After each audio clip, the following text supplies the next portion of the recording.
Hola jóvenes, el día de hoy vamos a hablar sobre dos temas que son importantes y que han acompañado al ser humano durante toda su historia. Primero es la domesticación, ya sea de animales y de plantas, y los tipos de cultivo que se dieron después de esta domesticación. Primero vamos a definir la domesticación. ¿Qué es la domesticación? Es el manejo, aprovechamiento y protección de plantas o animales, pero que tienen interés específico. O sea, no vamos a domesticar plantas que no son de nuestro interés, ni animales que no son de nuestro interés. Especies domésticas o especies que ya fueron domesticadas desde hace millones de años, casi está el maíz, el frijol, algunos animales como la oveja, las vacas, que tienen de característica, bueno, que estas plantas y estos animales en vida silvestre o fuera del cuidado de los seres humanos no podrían subsistir. Entonces recordemos que cuando iniciamos nuestra aparición aquí en el planeta, pues básicamente nos alimentábamos más de frutos, de lo que íbamos encontrando en la tierra, y esto pues dificultaba porque teníamos que ir de un lugar a otro porque se acababa pues esos frutos de los cuales nos alimentábamos. Después nos alimentamos de carne, pero al final de cuentas, al momento de cazar y demás, pues también se iban acabando. Entonces el ser humano lo que hizo fue observar las características que tenían ciertos frutos o ciertos animales en vida silvestre y tratar de tener esas mismas características, pero en su casa. Ya sin tenerse que mover, sin tenerse que ir a otro lado, tenerlas en su casa y ahí cuidarlas. Entonces, gracias a esto, pues se dieron diferentes tipos de cultivo. Primero está la agricultura intensiva, que es la selección de manera arbitraria de plantas que a lo mejor solamente por el hecho de ver, sin utilizar nada de tecnologías, solamente con la observación, plantas que den el fruto más fuerte, más grande, que utilicen menos agua, que sean más resistentes a plagas. Así solamente observando, así es como se empezó a utilizar primero esto de la agricultura intensiva.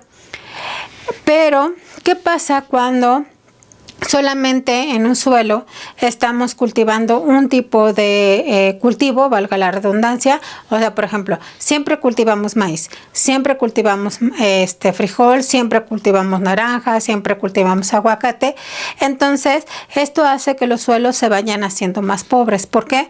Porque solamente estamos utilizando uno y a lo mejor el maíz necesita más agua, pero por ejemplo, el frijol necesita menos. Entonces, el que haya rotación, el que en una temporada sembremos un tipo de planta y en otra temporada otro, hace que no se vuelvan pobres los ambientes o las tierras.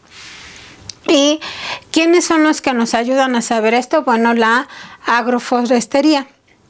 ¿Qué es la agroforestería? Es una rama de la ingeniería de suelos y demás, que estudia cómo se produce o cómo está el uso de la tierra, si es productiva o no, si ayuda o no a sembrar cierto tipo de planta o no. ¿Y cuál es su objetivo? Pues mejorar la fertilidad de los suelos y que aparte esos suelos no solamente sean fértiles en una temporada, que siempre estén fértiles y ayudando a los agricultores.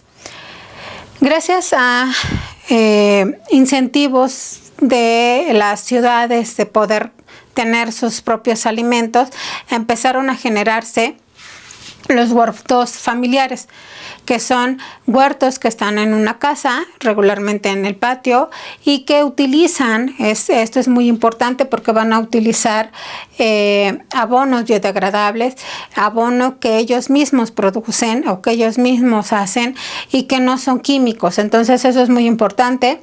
También es importante porque provee de alimento a las personas que lo tienen, ya no necesitan ir a comprarlos, sino ellos mismos producen sus propios alimentos.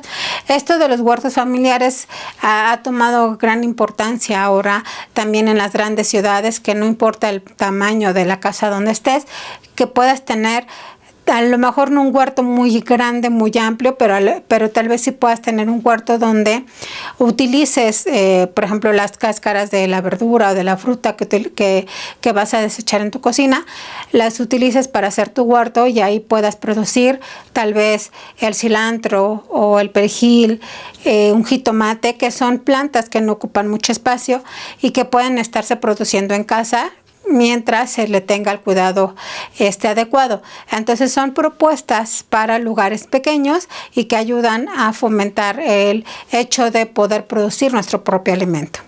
¿Sí? Muy bien, jóvenes, muchas gracias por su atención. Hasta que terminamos.